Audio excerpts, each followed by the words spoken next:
Hello, I'm Rebecca Carmody. First to WA's basketball team, the Perth Wildcats, who've tonight revealed that even if the troubled national competition survives, they might not be around to contest it.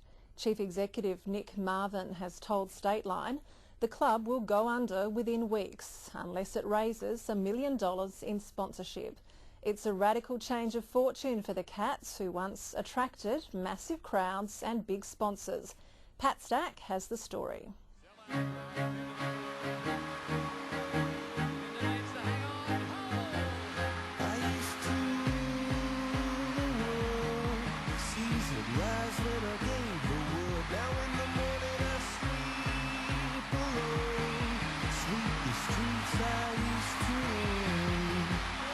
He's got a smile on the face. The arms are in the air.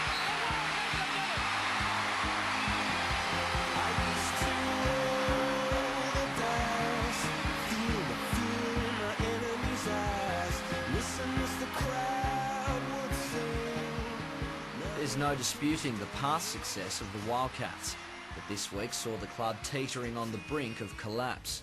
The competition has fallen on tough times, with questions on whether there will be a league next season, and this has coincided with the Cats' financial problems.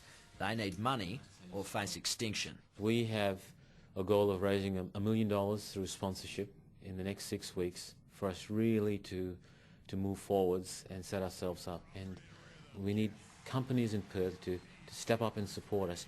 You know, 100 grand here and 100 grand there is what we need fast. Basketball teams have been struggling for some time in Australia, but the national competition appeared doomed after teams from Brisbane, Sydney and Melbourne pulled out. This week, Basketball Australia confirmed it will go ahead with a 7-team national competition.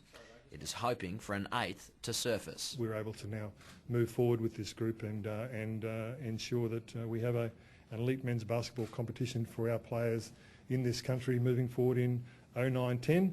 But the competition doesn't have a name, has no major sponsor and as yet no broadcaster. You can't tell me that basketball can't put a TV rights deal together. Not when netball's on free-to-air. I mean, not when A-League sold a product which is just a vision. I mean, they sold a vision to Fox. We have an actual product. Those involved in the Cats' glory days agree. It's not like we're trying to sell beachfront property in the desert. This is a great sport. People love the game. It's still one of the most highest participated sports in Australia. The marketing experts say the Wildcats and the league will be a tough sell to sponsors without a TV rights deal.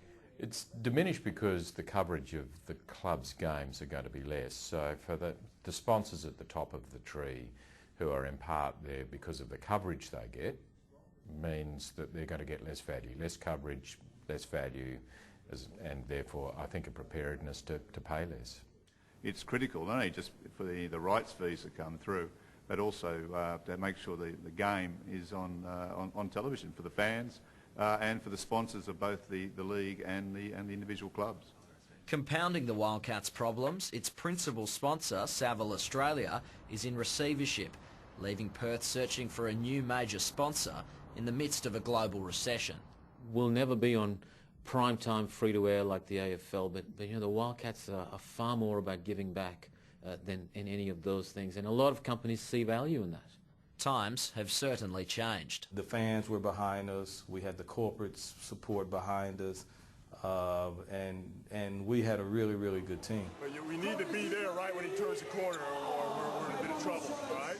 Sponsorship problems aside, the Wildcats may even leave the competition of their own volition. They want Basketball Australia to introduce major changes or they will decline to play. We need Basketball Australia to deliver on some key areas: broadcast rights, a players' agreement, federal government funding, and sponsorship of the competition. If these things don't happen, we won't be playing basketball. The situation basketball finds itself in is not unique. The other round ball game has already undergone a transformation in Australia.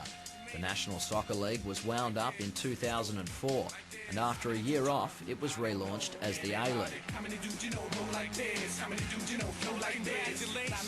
relax and take a breath, yo. Under the leadership of John O'Neill, a sleeping giant was stirred.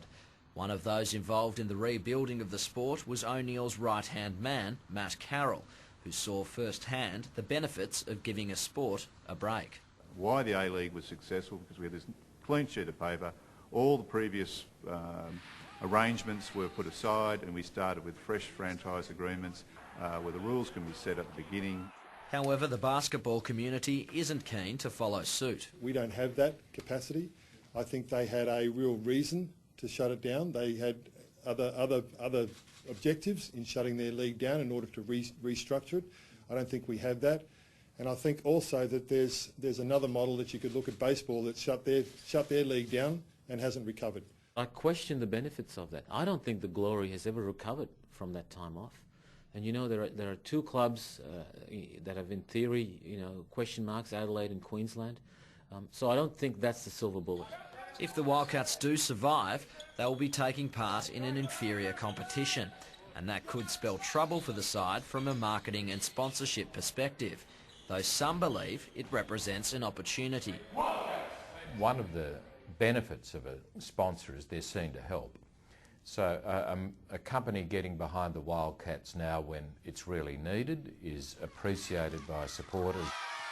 Meanwhile, the Wildcats argue their collapse would be a loss to more than just basketball. We do more than any other club or any other sport in this state. We do 300 school visits this year. We go into detention centres, regional and remote communities, and who will fill that void if we don't? What will happen if you don't get that $1 million in the next 6 weeks? We would very, very seriously look at shutting shop. And whilst I've tried to take a long time to make such a difficult decision, I don't see a future for the Wildcats if we don't get real financial support from corporate Western Australia.